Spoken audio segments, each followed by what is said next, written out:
और ऐसे ही एक दूसरा विषय है भूषा। अंग्रेजों की भूषा हम हमारे जीवन में क्यों अपनाएं? आप तो नौजवान हैं, इस बात पर जरा ध्यान दीजिए कि अंग्रेज कोट पहनेंगे, सूट पहनेंगे, पैंट पहनेंगे, टाई पहनेंगे। पैंट वो क्यों पहनते हैं? पैंट का आपको मालूम है जो परिभाषा है, पांव में नीचे से छोटी होगी और पूरी जगह चुस्त रहेगी।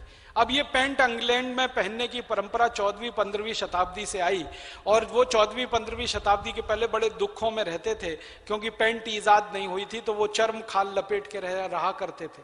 फिर पैंट आई, क्यों आई? ठंड बहुत पड़ती है, साल में 6 महीने 8 महीने सूरज नहीं निकलता, बर्फीली हवाएं चलती हैं, तो बर्फीली हवाएं पैर के अंदर से घुस जाए तो सारा ठंडा हो जाता है, बर्फीली हवाएं गले के अंदर चली जाए तो गले को तकलीफ हो जाती है। तो उन्होंने पोशाक ऐसी बनाई कि गला पूरी तरह से बंद रहे और बंद गले में भी हवा ना घुसे, तो इस पर से टाई लगा के टाइट करके रखें उसको, और इतना टाइट करके रखें कि गर्दन भी ना घूमे आपकी। तो उन्होंने अपनी परंपरा लाई, और यूरोप में एक बड़ी पुरानी परंपरा है टाई लगाने की, और वो आई इसलिए मैंने इस पे थोड़ा खोज किया, पुराने उनके दस्तावेज देखे हैं, तो मुझे इतनी हंसी आती है कहने में कि बहुत ज्यादा ठंड होती है ना, तो सर्दी जुकाम बहुत होता है, तो नाक बहती रहती है हमेशा।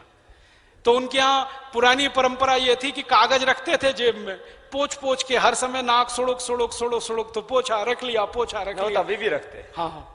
अब उन्होंने फिर क्या किया कि एक कपड़ा ही लटका लो, बार बार उसको जेब में रखने का खर्चा बच जाए।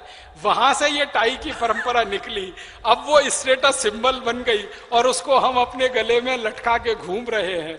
क्या मूर्खता कर रहे हैं। यहां गर्मी बहुत है, गर्मी वाले देश के कपड़े खुले होने चाहिए, गला खुला होना चाहिए, पांव खुला होना चाहिए। पांव खुला रहे, गला खुला रहे, इसलिए हमारे यहाँ इस तरह के वस्त्रों की परंपरा रही है। हम लुंगी पहनते हैं, धोती पहनते हैं, कभी भी हवा आपके अंदर जा सकती है और कभी भी जा सकती है कि नहीं।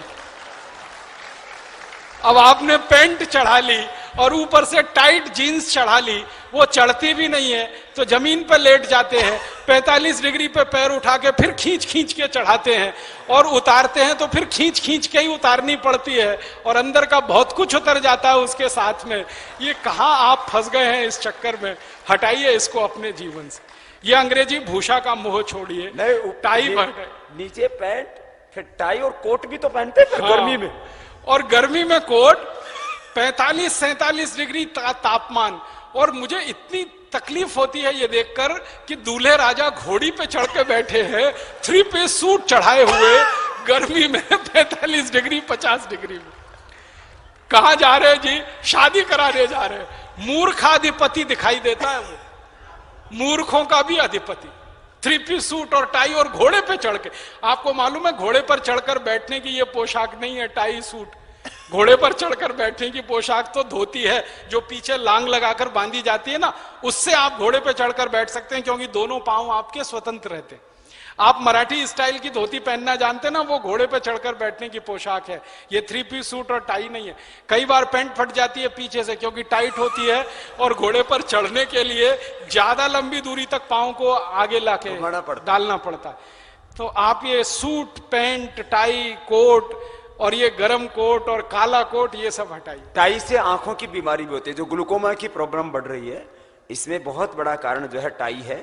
और टाइट जो कपड़े पहनते, पैंट, टाइट पैंट और ये सब, इससे नपुंसकता, इनफर्टिलिटी और सेक्सुअल डिसऑर्डर्स पैदा होते हैं। ये तो साइंटिफिकली प्रूव हो चुका है।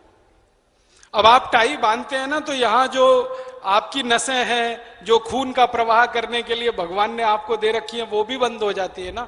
और बचपन से आपके बच्चों को टाई बांध बांध के स्कूलों में भेजते रहते, क्या आप उनके ऊपर अत्याचार कर रहे हैं? उनका गला खुला रहने दीजिए, उनके पांव भी खुले रहने दीजिए। तो बच्चों की पोशाक अपने घर में ये टाई, 3 पीस सूट और पैंट की हटाइए, और अपने जीवन में भी कभी इस पोशाक का इस्तेमाल मत करिए। और मैं तो अगर आपसे ये निवेदन करूंगा कि अगर आप वकालत के पेशे में हैं, वकील हैं, तो अपनी वकालत के काम करने वाले लोगों को प्रेरित करिए कि ये काला कोट जल्दी से जल्दी हटाएं।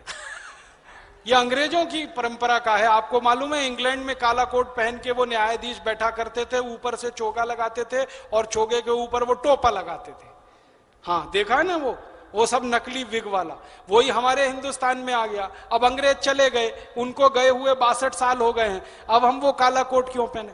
और आपको एक जानकारी दूं, बड़ी बड़ी रोचक जानकारी है कि वो जो चोगा पहनते थे ना, लंबा लंबा ढीला ढीला, उसमें जेब पीछे रहती थी, पीछे जेब पीठ की तरफ। तो मैं ढूंढ रहा था, तब पता चला कि वो पीछे जेब इसलिए है कि किसी मुवक्किल का उन्होंने मुकदमा लड़ा और मुवक्किल ने फीस वीस तो दे ही दी, और ज्यादा खुश हुआ तो पीछे से डाल दे उनकी जेब में, इसके लिए वो पीछे जेब लगाई जाती थी इंग्लैंड में। और हम भी वही नकल करके वो पीछे जेब और लंबा चोगा और सिर पे टोपा और वो काला काला। अभी भी पीछे जेब लगती है। हाँ, जो जिनके गाउन होते हैं वो पीछे जेब के लंबे लंबे गाउन पहनते हैं। और हमारे यहां तो वैसे भी काला रंग तो गर्म देशों में बिल्कुल वर्जित होना चाहिए। आपको मालूम है काला रंग ऊष्मा का शोषक है, तो आप जितनी गर्मी में काला कोट पहनेंगे ऊष्मा अंदर ही अंदर, गर्मी अंदर की निकल नहीं पाएगी, अंदर की गर्मी अंदर ही रहेगी, बाहर से गर्मी और अंदर आएगी, पसीना पसीना हो जाएंगे और वहां बहस करेंगे कि पसीना पोंछेंगे आप अपने। और नीचे की अदालतों में तो बहस होती है तो पसीना पसीना तर हो जाता है, फिर कोर्ट पर वो पसीना गिरता है तो सफेद सफेद हो जाता है, और महीनों महीनों आप उसको धो नहीं सकते हैं, और उसमें इतनी बदबू आती है कि कोई पास खड़ा हो जाए तो वो परेशान हो जाए। ऐसे क्या आप जो है इस गुलामी को ढो रहे हैं? हटाइए। तो ये कहां से हटेगा? बार काउंसिल को आप निवेदन करिए। आप जानते हैं इस देश में एक बार काउंसिल है, उसको निवेदन करिए कि ये काले कोट को हटाने की बात बहुत पहले तय हो चुकी है। एक बार नहीं, 2 बार नहीं, 3 बार नहीं, 4 बार नहीं, बार बार तय हो चुकी है। बार काउंसिल तय कर चुकी है, बस अभी हटा रहे हैं, अभी हटा रहे हैं, अभी हटा रहे हैं, अभी हटा रहे हैं, और वो आती नहीं निर्णय में। तो थोड़ा कोशिश करिए, प्रयास करिए, दबाव डालिए, उनके बीच में चर्चाएं चलाइए, और ये अपनी गुलामी तो कम से कम हम हटा दें, ढो दें। भूषा की गुलामी हटे, भाषा की हटे। जीन्स के बारे में भी आपको बता दूं, अगर आप जीन्स लगातार पहन रहे हैं तो गुरुजी ने तो शुरू से ही कह रखा है कि भारतीय विदेशी वस्त्र हमें नहीं पहनने हैं, इससे नपुंसकता आती है। यही जानकारी मैं आपको दूं, आज मॉडर्न साइंस ने भी, मॉडर्न एलोपैथिक डॉक्टर्स ने भी कहा है कि टाइट कपड़े पहनने से, जीन्स पहनने से नपुंसकता आती है। इसका वैज्ञानिक कारण भी आपको बता देता हूं कि शरीर का एक तापमान है 37 डिग्री सेंटीग्रेड, और हमारे वीर्य में शुक्राणुओं का जो तापमान है वो उससे 2 डिग्री सेंटीग्रेड कम होना चाहिए, तभी वो जीवित रह सकते हैं। इसीलिए पुरुषों में अंडकोश को शरीर से बाहर रखा गया, जिससे हमारे शुक्राणु जीवित रह सकें। लेकिन हमने क्या किया? हमारे ऋषि मुनियों ने खोज की कि आप धोती पहने, पजामा पहने, भारतीय वेशभूषा पहने, हवादार ढीली ढाली पहने, इसलिए कि अंडकोश के आसपास का तापमान ठंडा रहे, शीतल रहे। लेकिन आपने और हम सब ने विदेशी कपड़ों को पहना तो टाइट कपड़े पहन रहे हैं, बहुत टाइट चड्डी पहन रहे हैं, और वो मोटी वाली जीन्स पहन रहे हैं, जिससे क्या हो रहा है? हमारा 37 डिग्री का तापमान भी कम से कम 7 से 8 डिग्री ऊंचा और हो जाता है। तो उन डॉक्टर्स की रिपोर्ट है कि दशक भर के अंदर जो 1 मिलीग्राम के अंदर लगभग 60,000 शुक्राणु, 60 लाख शुक्राणु थे, वो केवल 10 साल के अंदर उसका सीमेंस, वो शुक्राणुओं के जो अनुपात है वो केवल 10 से 15 लाख प्रति मिलीग्राम रह गया है। 60 लाख का खत्म होते होते 10 से 15 मिलीग्राम रह गया है, 10 से 15 लाख प्रति मिलीग्राम रह गया है। तो आप कल्पना कीजिए, मात्र 10 सालों के अंदर हमने अपने शुक्राणुओं का कितना नाश किया है। तो यही बहुत बड़ी नपुंसकता का कारण बढ़ रहा है। तो बात यह है कि विदेशी अगर कंपनी बना रही है, जीन्स पहनने के लिए कह रही है, तो वो गलत है, लेकिन मैं स्वदेशी के नाम पर अगर जीन्स बनाऊं तो वो सही है। तो ये हो नहीं सकता।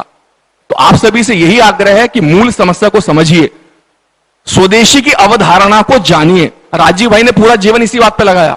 हम सबको तो लड़ाई ये लड़नी थी कि मैगी के विरुद्ध लड़ना था।